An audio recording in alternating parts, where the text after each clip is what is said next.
Good morning, আমি স্নেহাশিস আপনাদের সঙ্গে রয়েছি।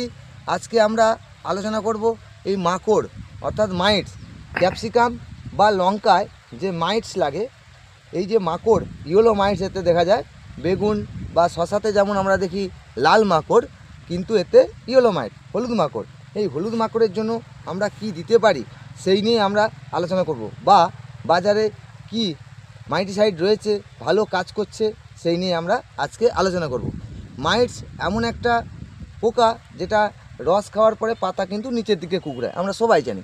উপর দিকে কুকড়ালে থিপসের কারণে হয়, নিচের দিকে পাতা যখন কুকড়ায় মাইটসের কারণে। এই মাইটসের জন্য আমরা ব্যবহার করতে পারবো, আমরা গোদরেজ এগ্রোভেট নিয়ে এসেছে আমাদের হানাবি। এই হানাবি আপনারা ব্যবহার করতে পারেন, পাউডার ফর্মে রয়েছে।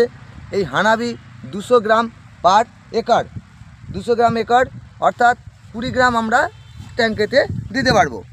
এরপরে আরেকটা পাউডার ওষুধ আমরা আলোচনা করব।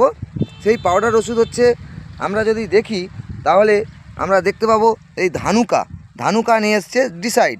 এইটা কিন্তু 500 গ্রাম একর। এই ধানুকার ডিসাইড আমরা 500 গ্রাম একর হিসেবে দিতে পারবো। আমরা আলোচনা করতে পারবো এবং দিতে পারবো যেটা বায়ার কোম্পানির ওবেরন রয়েছে। ওবেরনও কিন্তু মাইটসের উপরে খুব দুর্দান্ত কাজ করে, 1 ml পার লিটার। এরপরে আমরা আলোচনা করব ইন্দোভিল কোম্পানি, সেটা আরেকটা দুটো টেকনিক্যাল একসঙ্গে নিয়ে এসছে সিসমাইট নামে। এই সিসমাইট আমরা কিন্তু এই মাকড়ের জন্য ব্যবহার করতে পারি। সিসমাইটের ডোজ হচ্ছে 2.5 ml প্রতি লিটার। এই 4টে ওষুধে আমরা আলোচনা করলাম।